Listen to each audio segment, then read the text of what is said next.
ரோஷினி பதில் சொல்வதற்கு முன்னரே அவளை தூக்கி கொண்டு வந்து மெத்தையில் கிடத்தியவன் அவள் மீது படர ஆரம்பித்தான். ரோஷினி அவனை தடுக்கத்தான் நினைத்தாள். ஆனால் அவன் அவளை கட்டி அணைத்து முத்தமிடத் தொடங்கியிருந்தான். அவனின் ஹஸ்கி குரல் அவளின் காதில் முணுமுணுக்க முதலில் எவ்வளவோ அவனை தடுத்து தன்னிடமிருந்து விலக்கப் போராடினாள். அவளாலும் ஒரு கட்டத்திற்கு மேல் முடியவில்லை. அவனை கட்டுப்படுத்த முடியாது என்று அவளுக்கும் புரிந்தது. அவனின் கைகள் அவளின் உடலை ஆராயத் தொடங்கியது. அவளை இறுக்கி அணைத்து கொண்டவன் கைகளால் அவளை தன் வசமாக்கி அவனின் முத்தத்தால் அவளை உணரத் தொடங்கியிருந்தான். ரோஷினி அவன் உடல் சூடாவதை உணர்ந்தாள். அவளின் இதழை தன் இதழால் மூடியவன் இதழ் முத்தத்தை யுத்தமாக மாற்றினான். முதலில் அவனுக்கு ரோஷினி ஒத்துழைக்கவில்லை என்றாலும் அவனின் மென்மையான இதழ் தீண்டுதலில் அவளை மறந்து கண்களை மூடினாள். அந்த இரவு வேளையில் அதற்குள் லேசாக நிலவொளி பரவ மீண்டும் அவள் முகத்தை பார்த்தான் அவன். தன் முத்தத்தால் சொருகியிருந்த பெண்ணவளின் கண் இமைகளும் அவனை ஈர்த்தது. பயத்தில் நடுங்கும் அவள் இதழ்கள், அவளின் நீண்ட கழுத்து என அவனின் பார்வை இன்னும் கீழே இறங்கி சென்று அவளின் மென்மையில் நின்றது. அவளின் நெற்றி, இமை, கண்கள் என்று அவனின் முத்தப்படலம் தொடங்க ஆரம்பித்தது. அவளை மூச்சுவிட முடியாமல் திணற வைத்தவன் ஒரு கட்டத்தில் அவளை ஆக்கிரமிக்க தொடங்கினான். அவனின் கைகள் அவளின் மென்மையின் மகிமையை உணர்ந்து கொண்டிருக்க மென்மையாகவும் வன்மையாகவும் அவளை சொல்ல முடியாத இன்பத்தின் பிடியில் துடிக்க வைத்தான். அன்று இரவு சுயநினைவு இல்லாமல் இருந்தவளை மிருகத்தைப் போல வேட்டையாடினான்.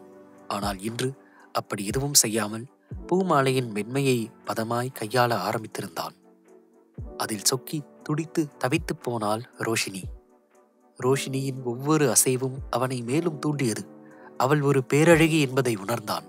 அதே நேரம் உலகம் அறியாதவள் என்பதையும் இந்த 2 நாட்களில் தெரிந்து கொண்டான்.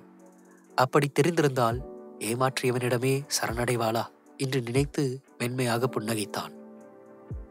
இனம் புரியாத உணர்ச்சி அவள் உடல் முழுவதும் பரவியது. தன்னை மறந்த நிலையில் அவனின் அசைவுக்கு இசையத் தெரியாமல் தவித்தாள். ஒரு கட்டத்தில் அவனின் தோள்பட்டையை கடித்து வைத்தாள். அதை அவன் எதிர்பார்க்கவில்லை.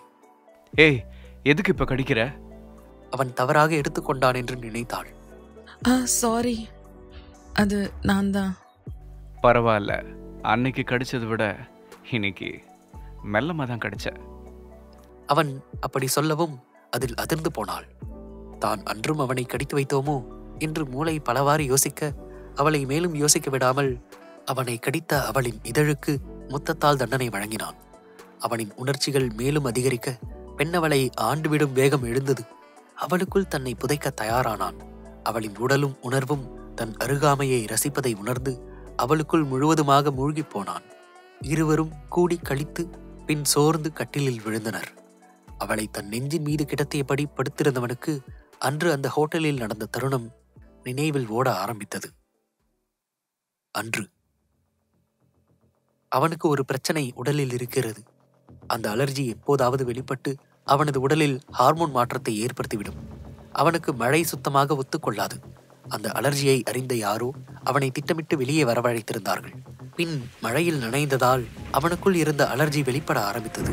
உடலுக்குள் யாரோ வைரஸை பரப்பியது போல் ஹார்மோனில் அத்தனை மாற்றம்.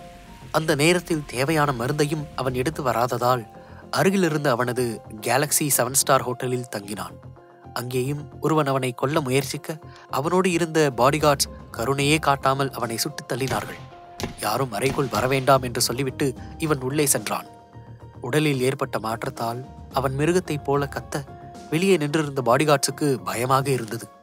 என்ன செய்வது என்று புரியாமல் தவித்துக் கொண்டிருந்தார்கள். அப்பொழுது அவர்களுக்கு ஒரு மெசேஜ் வந்தது.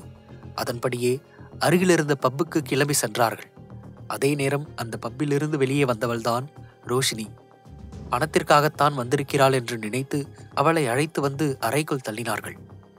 இதை அனைத்தையும் நினைத்தபடி படுத்திருந்தவன் அப்படியே கண்ணயர்ந்தான். மறுநாள் மாலை 5 மணி. அப்பொழுதுதான் கண்விழித்தாள் ரோஷினி. உடல் பலமாக வலித்தது. அவளால் அசையக்கூட முடியவில்லை. தன்னுடன் இருந்தவன் யார் என்பதை தெரிந்து கொள்ளும் ஆர்வம் அவள் முகத்தில் தோன்றிட சட்டென்று அருகில் பார்த்தாள். படுக்கையில் அவன் இல்லாதிருக்கவே அவளுக்கு முகம் சுருங்கியது. வேகமாக எழுந்து சுற்றும் முற்றும் பார்த்தாள். அவன் எங்கும் இல்லை. மீண்டும் அவன் தன்னை பயன்படுத்தி கொண்டு விட்டு சென்று விட்டான் என அவள் யோசித்துக் கொண்டிருந்தாள். என்ன, இப்பதான் எழுந்திருச்சியா? குரல் வந்த திசை நோக்கி திரும்பி பார்க்க அவள் அதிர்ச்சியாகிவிட்டாள். அதற்கு காரணம் இருந்தது. ஏனென்றால் அவளுக்கு எதிரே இருந்த அந்த உயரமானவன் மாஸ்க் அணிந்து தன்னுடைய முகத்தை மறைத்திருந்தான். அவனின் உயரத்திற்கு ஏற்றது போல் வடிவமைக்கப்பட்டிருந்த கோட் சூட்டை அணிந்திருந்தான். அது இன்னும் அவனுக்கு கம்பீரமாக இருந்தது. அவனின் முகம் அவளுக்கு முழுமையாக தெரியவில்லை. ஆனாலும் அவன் பேரழகனாய் இருக்கக்கூடும் என்பதை அவளால் உணர முடிந்தது. இருப்பினும் ஏன் முகத்தை மறைத்து வைத்திருக்கிறான் என்றுதான் அவளுக்கு புரியவில்லை. குழப்பத்துடன் அவனை பார்த்தபடி நின்றிருந்தாள். ரோஷினியை பார்த்தபடியே அறைக்குள் வந்து அங்கிருந்த சோஃபாவில் அவன் அமர இல்லாத தைரியத்தை வரவழைத்துக் கொண்டவள் அவனை பார்த்து கேட்டாள். நீங்க நான் தான் நேத்தி உன் கூட இருந்தவன். இன்னும் சுருக்கமா சொல்லணும்னா உன்னோட new secret boyfriend. Boy ஃப்ரெண்டா? Yes baby. Boyfriend okay, அது என்ன சீக்ரெட் பாய் ஃப்ரெண்ட்? எனக்கு இருந்தாலும் நீ எனக்கு தான். ஆனா இந்த ரிலேஷன்ஷிப் கொஞ்ச நாள் சீக்ரெட்டா இருக்கணும்னு எனக்கு தோணுது. அவன் ஏன் அப்படி சொல்கிறான் என்று ரோஷினிக்கு புரியவில்லை. ஆனால் இவன் நிச்சயம் ஒரு அழகன், அதே நேரம் வசதி வாய்ந்தவன். இவனின் தகுதிக்கு தான் ஏற்றவள் அல்ல என்று புரிந்தது. எனவே தன்னை பற்றி வெளியே சொல்ல இவன் விரும்பவில்லை என்று நினைத்தாள். உன்னோட குட்டி மூளையை வச்சுக்கிட்டு தேவையில்லாம யோசிக்காத. நான் அப்படி எதுவும் நினைக்கல. நான் செய்கிற வேலையினால எனக்கு கொஞ்சம் பிரச்சனை இருக்கு.